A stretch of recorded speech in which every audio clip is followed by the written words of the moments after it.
आज क्या हुआ था, कोई मुझे बता सकता है? मैं किस दिन के बारे में बात कर रहा हूँ? 14 अगस्त 1947 को क्या हुआ था? Thank you.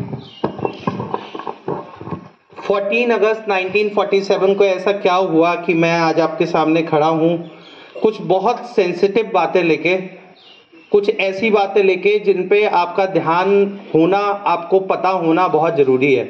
आप सबको पता है 15 अगस्त हम क्यों मनाते हैं? कल हम 15 अगस्त सेलिब्रेट करेंगे, लेकिन 14 अगस्त को क्या हुआ था? ठीक है, मैं आपको कम से कम समय में ये बताने की कोशिश करता हूं, और मैंने आज क्लास 12th को भी इसीलिए प्रेयर में बुला लिया है, क्योंकि ये आपके लिए सबसे ज़्यादा इम्पॉर्टेंट लेक्चर या इम्पॉर्टेंट क्लास होने वाली है। 14 अगस्त 1947 को हमारा जो भारत देश था, जिसे हम हिंदुस्तान बोलते थे, उसका विभाजन कर दिया गया, पार्टीशन कर दिया गई थी। कुछ नेता थे दोनों तरफ से जो ये चाहते थे कि हमें अलग अलग कंट्री मिले। दो पार्टी थी, इंडियन नेशनल कांग्रेस और मुस्लिम लीग, दोनों ने ये डिमांड की अलग अलग कि हमें एक नए देश की मांग की जाए। और वो देश की मांग करते करते कब वो बात विभाजन तक आ गई, ये बात उन्हें भी नहीं पता। लेकिन मैं इन सब बातों पे आपका ध्यान नहीं दिलाना चाहता। विभाजन के लिए कौन जिम्मेदार था, विभाजन किसने कराया, गांधी थे, जिन्ना थे, ये सब बातें आप जानते होंगे। या हम इससे एक स्टेप आज आगे बढ़ के देखते हैं कि उस विभाजन में एक्चुअली हुआ क्या हुआ था उस पार्टीशन में। तो एक सिरिल रेडक्लिफ नाम के अंग्रेज ऑफिसर थे जिन्हें ये बॉर्डर कहिए, लकीर कहिए, एक लाइन खींच दी और बोला कि उसके इस ओर भारत रहेगा और उस ओर पाकिस्तान। अब आप इस बात को जब देखेंगे तो आपको ये प्लेन बात लग रही है, इस बात में कोई भाव नहीं है, लेकिन अब मैं इसका दूसरा पहलू आज आपको दिखाने की कोशिश करता हूं। जब ये विभाजन हुआ तब ये जो पब्लिकली बताया गया ना, ये 17 तारीख को बताया गया, 17 अगस्त। 17 अगस्त से पहले तक इंडिया में रहने वाले लोगों को ये नहीं पता था कि हमारा जो गांव है, हमारा जो जमीन है, वो पाकिस्तान में चला जाएगा या वो इंडिया में रह जाएगा।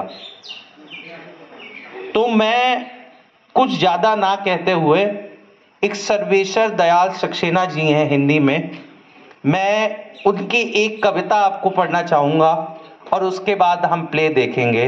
वो कविता है, और आप ध्यान से इस बात को सुनिएगा। यदि तुम्हारे घर के एक कमरे में आग लगी हो तो क्या तुम दूसरे कमरे में सो सकते हो?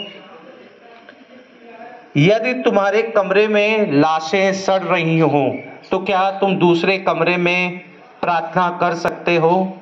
यदि हाँ तो मुझे तुमसे कुछ नहीं कहना। यदि हाँ तो मुझे तुमसे कुछ नहीं कहना।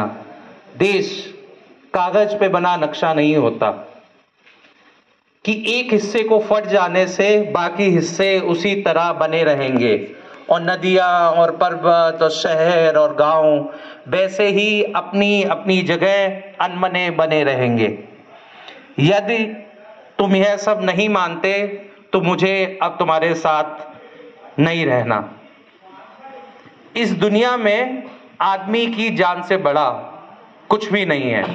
ध्यान दीजिएगा, आप इन लाइनों में, इस दुनिया में आदमी की जान से बड़ा कुछ भी नहीं है। ना ईश्वर, न ज्ञान, न अल्लाह, न चुनाव। कागज पर लिखी कोई भी इबारत होता है प्रेयर, फाड़ी जा सकती है और जमीनों की 7 परतों के भीतर गाड़ी जा सकती है, लेकिन जो देश खड़ा हो लाशों के टेक पर वह अंधा है। जो शासन चल रहा हो बंदूकों की नली से, हत्यारों का धंधा है। तो मैं और आप सोचिए, इस पार्टीशन को हम किस रूप में आज देखते हैं। क्या हमें ये पता है कि इस पार्टीशन का मैग्नीट्यूड क्या था? 10 लाख लोगों ने अपनी जान दे दी। 10 लाख। ऐसा एस्टिमेट है कि 1 लाख औरतों का रेप हुआ था, बलात्कार हुआ। आज हम एक रेप होता है तो सजग हो जाते हैं, 1 लाख औरतों का रेप हुआ। तो हमने किसका बंटवारा कर लिया? बांट लिया इस धरती को। चांद सितारों का क्या होगा?